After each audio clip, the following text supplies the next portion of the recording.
अस्सलाम वालेकुम, welcome to Signature by Bushra Salon. कैसे आप सब। ये मेरे पास बहुत प्यारी सी क्लाइंट आई हैं। ये मेरी टिकटॉक फॉलोवर है, मेरी फ़ैन फॉलोइंग में से ये मेरे पास वर्क करवाने आई हैं और बहुत दूर से आई हैं। आप इनका हेयर टेक्सचर चेक करें।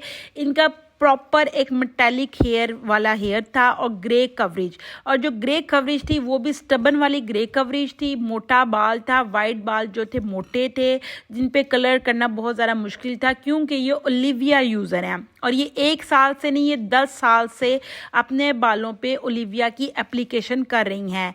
जब आप इतना गंदा कलर लोकल कलर्स की बालों पे एप्लीकेशन करते हो तो आपके हेयर ख़राब होते हैं, आपके वाइट हेयर भी इसी वजह से ज़्यादा आते हैं और वो ज़िद्दी आते हैं। इनके 10 साल के ओलिविया कलर को हेयर से रिमूव करना बहुत ज़्यादा मुश्किल टास्क था, लेकिन इनकी डिमांड थी कि मुझे फैशन शेड 7 लेवल तक लाजमी चाहिए है। उसके लिए मैंने सबसे पहले जो है प्री लाइटनिंग का जो है मटेरियल रेडी किया है, ब्लीच वॉश का, जिसमें मैंने 30 वॉल्यूम लिया है और ब्लॉन्डर लिया है। उसके साथ मैं यूज़ कर रही हूँ क्लैरिफाइंग शैम्पू।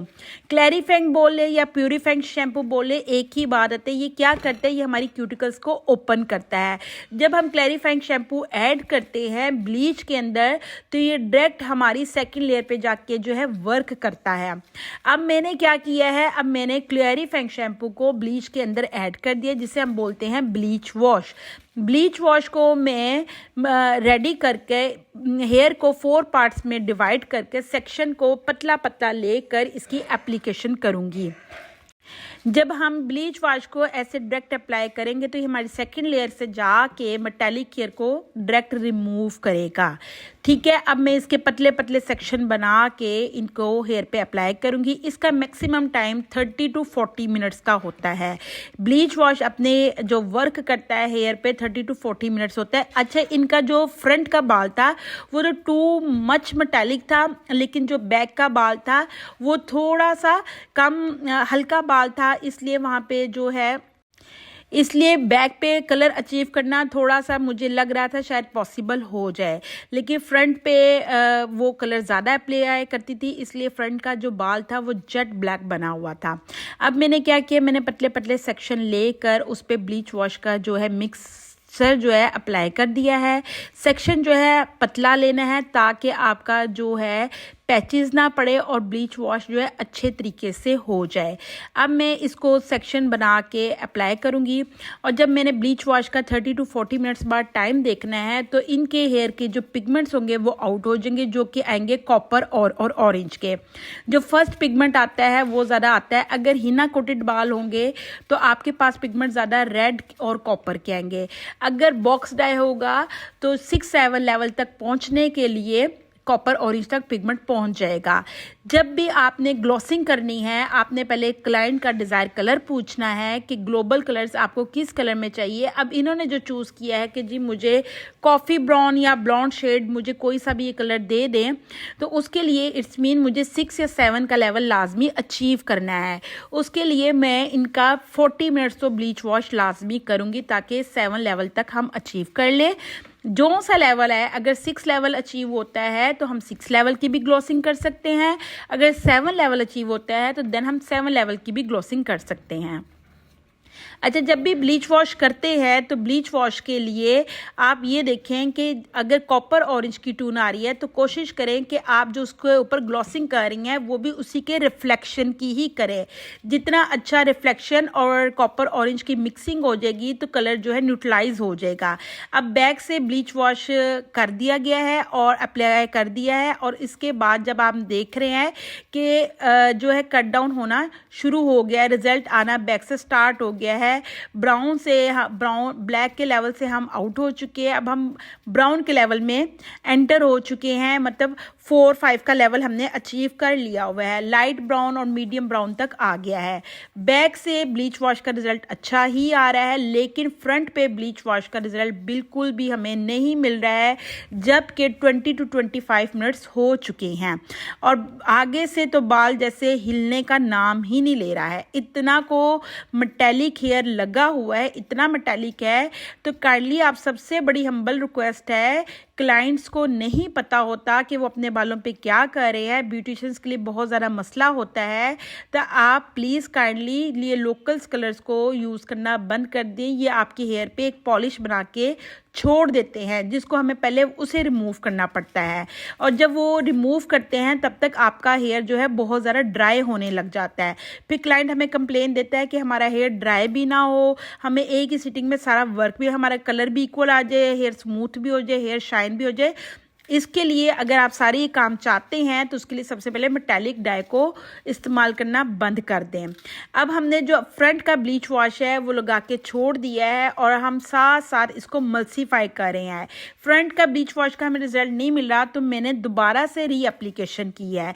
मैंने अब 20 वॉल्यूम से दोबारा से मटेरियल रेडी किया है और इसमें मैंने एक चीज़ और ऐड की है। मैंने रिबॉन्डिंग की फर्स्ट क्रीम, जिसे हम बाउंड को ब्रेक करते हैं, मैंने उस क्रीम को थोड़ा सा ऐड कर दिया है एमएल के तौर पर, कि जो बाउंड है, जैसे हेयर का बाउंड ब्रेक होता है, इसी तरह ये ब्लीच को भी जो है मेटालिक को भी ब्रेक करेगा। अब मैं सेक्शन टू सेक्शन करके इसको अप्लाई करूँगी कि हो सकता है कि ये रिबॉन्डिंग की क्रीम जो होती है बहुत ज़्यादा स्ट्रॉन्ग होती है, ये हमारे मेटालिक हेयर को के पिगमेंट्स को आउट कर दे।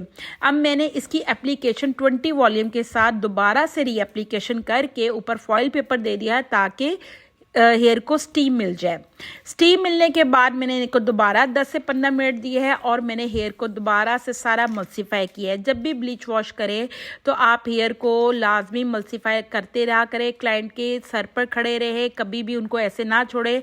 अब आप पिगमेंट देखिए, कॉपर ऑरेंज की पिगमेंट बहुत ज़्यादा आ रही है, पीछे से ब्लीच वॉश हो चुका है।